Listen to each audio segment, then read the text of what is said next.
Hello and welcome to geology aspirant YouTube channel. So आज का जो हमारा टॉपिक है कंटिन्यूस वेक्टोरियल प्रॉपर्टी। से पहले हमने वेक्टोरियल प्रॉपर्टी क्या है, उसको किस तरह हमने डिवीजन किया था या फिर डिवाइड किया था दो टाइप में, continuous and discontinuous vectorial property में, वो हर एक चीज़ हमने प्रीवियस वीडियो में देख लिया था। तो आज हम डायरेक्टली आएंगे कंटिन्यूस वेक्टोरियल प्रॉपर्टी क्या है उसको देखेंगे और उसके अंदर जो जो प्रॉपर्टी आते हैं उसके बारे में भी थोड़ा सा कहीं ना कहीं डिस्कशन करेंगे। तो चलिए फिर स्टार्ट करते हैं आज का जो हमारा वीडियो है, कंटिन्यूस वेक्टोरियल प्रॉपर्टी क्या क्या है। तो कंटिन्यूस वेक्टोरियल प्रॉपर्टी किसको बोलते हैं वो पहले देखेंगे। Continuous vectorial property depends on direction. ये किसके ऊपर डिपेंड कर रहा है? ऑब्वियसली वेक्टर का टर्म में ही वेक्टर है तो ये डायरेक्शन के ऊपर ही डिपेंड करेगा। But along any given direction the property is same. ठीक है, कोई भी एक गिवन डायरेक्शन के एलोंग जो कंटिन्यूस वेक्टोरियल प्रॉपर्टी रहेगा वो प्रॉपर्टी क्या दिखाएगा? सिमिलरिटी दिखाएगा या फिर सेम रहेगा। और यू कैन से फिक्स्ड वैल्यू, कोई भी एक प्रॉपर्टी का जो वैल्यू निकलता है वो फिक्स रहेगा एलोंग ए पर्टिकुलर डायरेक्शन, कोई भी एक given direction. Very continuous between unequal crystallographic direction. और ये बहुत ज़्यादा कंटिन्यूस भी दिखाएगा बिटवीन अनइक्वल क्रिस्टलोग्राफिक डायरेक्शन। मतलब कोई भी डायरेक्शन में जाओ, वो जो ये जो कंटिन्यूस वेक्टोरियल प्रॉपर्टी है वो आपको कहीं ना कहीं क्या दिखाएगा? कंटिन्यूटी दिखाएगा। ठीक है, मतलब वो जो प्रॉपर्टी रहेगा through out the direction, any direction, वो कहीं ना कहीं आपको सिमिलैरिटी दिखाएगा। ठीक है, बट एक पर्टिकुलर डायरेक्शन में वो क्या फिर उसका वैल्यू फिक्स रहेगा। ठीक है, लेकिन जब बात आता है कंटिन्यूस वेक्टोरियल प्रॉपर्टी का तो उसका डेफिनेशन में ये भी ऐड होगा कि वेरी कंटिन्यूस, मतलब ये क्या इरेगुलरिटी नहीं दिखाएगा along the different direction between unequal crystallographic direction. मतलब अनइक्वल आपका क्रिस्टलोग्राफिक जो भी डायरेक्शन है उसके अंदर आपको ये इरेगुलरिटी नहीं दिखाएगा। यहाँ पर भी आपको इक्वल आपको क्या दिखाएगा? प्रॉपर्टी दिखाएगा। इसको ही हम बोले मतलब हर एक डायरेक्शन में आप क्रिस्टल का चले जाओ, आपको जो प्रॉपर्टी सेम मिला that is known as your continuous vectorial property. ठीक है, बट कुछ ऐसे भी केस आएंगे जहाँ पर आपको तो कहीं पर एक पर्टिकुलर डायरेक्शन में फिक्स्ड वैल्यू देखने को मिलेगा। आगे वो भी हम देखेंगे जब इंडिविजुअल प्रॉपर्टी के ऊपर डिस्कस करेंगे। लेकिन ओवरऑल एक चीज़ याद रखना, very continuous between unequal crystallographic direction. Unequal crystallographic direction में वो बहुत ज़्यादा कंटिन्यूटी दिखाएगा, इसीलिए हम उसको बोल रहे हैं continuous vectorial property. Some of the continuous vectorial properties are, कुछ प्रॉपर्टी है क्या क्या है? हार्डनेस, वेलोसिटी, ठीक है, और you can say refractive index, velocity of light, और you can say refractive index, thermal conductivity, electrical property या फिर इलेक्ट्रिक कंडक्टिविटी भी आप बोल सकते हो, थर्मल एक्सपेंशन और कंप्रेसिबिलिटी। ठीक है, हर एक प्रॉपर्टी को फिर डिस्कस करेंगे। चलिए फिर देखते हैं हार्डनेस क्या है, जो कि हमने देखा एक वेक्टोरियल प्रॉपर्टी है या फिर कंटिन्यूस वेक्टोरियल प्रॉपर्टी क्या है। In some mineral there is a difference in hardness in different direction. कुछ मिनरल में क्या होता है? डिफरेंस दिखाता है हार्डनेस में in different direction in the crystal. ठीक है, example kyanite can become an important identifying property and और may lead to confusion about the hardness if one is not aware of the directional dependence। ठीक है, तो hardness क्या करता है? Direction के ऊपर डिपेंड करता है। आप सभी को पता है काइनेट दो हार्डनेस दिखाता है, तो इसके ऊपर ज़्यादा मैं एक्सप्लेन नहीं करने वाला क्योंकि आप सभी को थोड़ा बहुत मिनरलोजी के बारे में पता है, आपको मोस्टल हार्डनेस भी पता ही होगा। तो हाँ, काइनेट एक ऐसा मिनरल है जो कि दो आपको हार्डनेस दिखाता है, वो आप देख लेना बुक्स में तो आपको पता चल जाएगा। तो काइनेट के ऊपर अभी मैं डिस्कशन नहीं करने जा रहा हूँ, नहीं तो वीडियो और भी ज़्यादा लेंथी हो जाएगा। काइनेट जो कि एक एल्यूमिनियम सिलिकेट है। ठीक है, तो मेन जो चीज़ है उसका प्रॉपर्टी देखना। In some mineral there is a difference in hardness in different direction. मतलब आप जब डिफरेंट डिफरेंट डायरेक्शन के एलोंग जाओगे आपको हार्डनेस में डिफरेंस देखने को मिलेगा। ठीक है, इन द क्रिस्टल। उसका एग्जाम्पल क्या है? काइनाइट, तो उस यही है। अगेन आपका है वेलोसिटी ऑफ लाइट या फिर that is known as your index, refractive index, index of refractive या फिर रिफ्रैक्टिव इंडेक्स। ठीक है, क्या है? रिफ्रैक्शन का इंडेक्स बोलिए, इंडेक्स ऑफ रिफ्रैक्शन, या फिर रिफ्रैक्टिव इंडेक्स बोलिए, या फिर वेलोसिटी ऑफ लाइट बोलिए।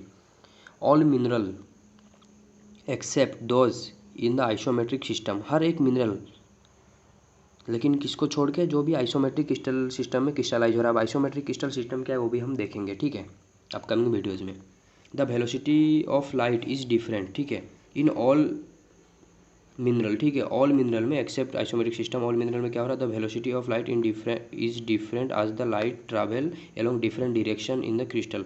डिफरेंट डायरेक्शन में जब भी वो ट्रैवल करेगा लाइट एक क्रिस्टल में, तो उसका जो रिफ्रैक्टिव इंडेक्स दिखेगा या फिर उसका जो वेलोसिटी का रेट दिखेगा वो वेरी करेगा। ठीक है, but in case of isometric crystal system वो इक्वल दिखाएगा, रिफ्रैक्टिव इंडेक्स सेम मिलेगा। बट इन अदर मिनरल्स जब भी आप उसमें लाइट को ट्रैवल करवाने को ट्राई करोगे तो उसका जो रेट रहेगा ट्रैवल का या फिर जो वेलोसिटी रहेगा या फिर उसी को आप बोलो रिफ्रैक्टिव इंडेक्स, वो आपको वेरी करते हुए देखने को मिलेगा डायरेक्शन वाइज। ठीक है,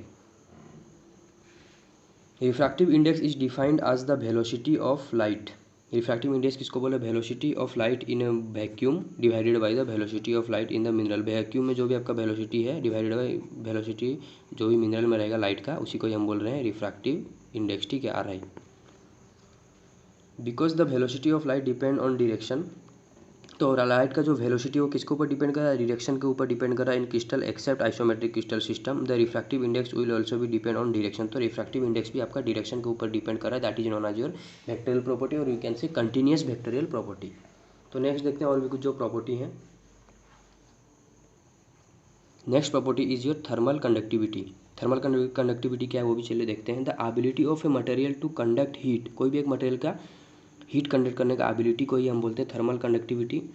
लाइक लाइट के जैसा जो भी हमने देखा refractive index, heat can be conducted at different rates, ठीक है, डिफरेंट रेट में वो कंडक्ट होता है along different dimension in crystal. तो हाँ, थर्मल कंडक्टिविटी भी क्या है, एलोंग द डायरेक्शन वो वेरी करता है। थर्मल कंडक्टिविटी किसको बोलते हैं, the ability of the material to conduct heat, ठीक है। उसी तरह नेक्स्ट जो प्रॉपर्टी है वो इलेक्ट्रिकल कंडक्टिविटी है। इलेक्ट्रिकल कंडक्टिविटी क्या है, the ability of a material to allow the passage of electrons. तो हाँ, कोई भी एक मटेरियल का एबिलिटी जो कि इलेक्ट्रॉन को पास करवा रहा है, उसी को हम बोले electric conductivity, which is also directionally dependent, ठीक है, एक्सेप्ट इन आइसोमेट्रिक क्रिस्टल सिस्टम। तो हर बार आइसोमेट्रिक क्रिस्टल सिस्टम ही क्यों आ रहा है, ये क्या है वो भी हम देखेंगे अपकमिंग वीडियोज़ में। जब हम आइसोमेट्रिक क्रिस्टल सिस्टम के ऊपर डिस्कस करेंगे तो आपको खुद पता चल जाएगा, क्योंकि वहाँ पर जो भी क्रिस्टलोग्राफिक एक्सिस रहते हैं उसका लेंथ इक्वल रहता है, बट अदर क्रिस्टलोग्राफिक सिस्टम में उसका लेंथ थोड़ा सा अनइक्वल दिखाता है, और कहीं ना कहीं जो उसका एंगल बनता है बिटवीन द एक्सिस वो भी डिफरेंस दिखाता है। But in case of isometric वहाँ पर एंगल भी सेम रहते हैं और एक्सिस भी सेम रहते हैं, तो वो एक दूसरे से इंटरचेंजेबल भी हो सकते हैं। इसीलिए आइसोमेट्रिक क्रिस्टल सिस्टम को छोड़ के आपको इलेक्ट्रिकल कंडक्टिविटी अदर मिनरल में डायरेक्शन वाइज वेरी करने को देखने को मिलेगा, एंड रिफ्रैक्टिव इंडेक्स भी वहाँ पर वेरी करता है other mineral, but in case of isometric को सेम रहता है। तो नेक्स्ट जो प्रॉपर्टी है हमारे पास थर्मल एक्सपेंशन। अब टर्म में पता चल रहा है थर्मल मीन्स हीट और एक्सपेंशन मीन्स कहीं ना कहीं वॉल्यूम में इंक्रीज होना, ठीक है। तो चलिए देखते हैं how much the crystal lattice expand, कितना क्रिस्टल लाटिस एक्सपांड कर रहा है आज इट इज़ हीटेड। कोई भी एक मटेरियल को आप हीट दो, कोई भी एक मटेरियल इसको आप हीट दो, ठीक है, तो इसका जो लाटिस है कितना एक्सपांड कर रहा है is refer to as the thermal expansion, उसी को ही हम बोलते हैं थर्मल एक्सपांसन। मतलब हीट गेन करने के द्वारा उसका जो लाटिस कितना एक्सपांड कर रहा है, that is known as your thermal expansion.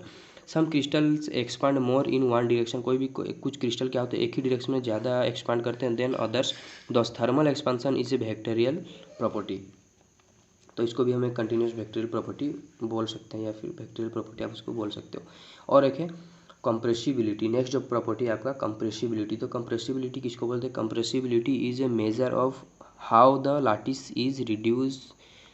Term में ये कंप्रेस होना मतलब वॉल्यूम में रिडक्शन होगा। तो हाँ, compressibility is a measure of how the lattice is reduce as atoms are pushed closer together under pressure, मतलब प्रेशर जब भी आ रहा है तो एटम्स कितना कॉन्ट्रैक्ट हो रहा है या फिर पुश हो रहे हैं, क्लोज टुगेदर हो रहे हैं, ठीक है, that is known as your compressibility. Some direction in crystal में be more compressible than other. तो हाँ, कुछ डायरेक्शन होते हैं वो मोर कंप्रेसिबल होते हैं देन अदर, तो इसको भी हम एक बोल सकते हैं कंटिन्यूअस वेक्टोरियल प्रॉपर्टी। तो ये था all about continuous vectorial property. कुछ भी प्रॉपर्टी मतलब जो इतना भी हमने प्रॉपर्टी देखा, लाइक हमने हार्डनेस देखा, रिफ्रैक्टिव इंडेक्स देखा, थर्मल कंडक्टिविटी देखा, इलेक्ट्रिकल कंडक्टिविटी देखा, थर्मल एक्सपेंशन देखा, कंप्रेसिबिलिटी देखा। कुछ भी डाउट हो ये regarding these properties comment section में आप पूछ सकते हो।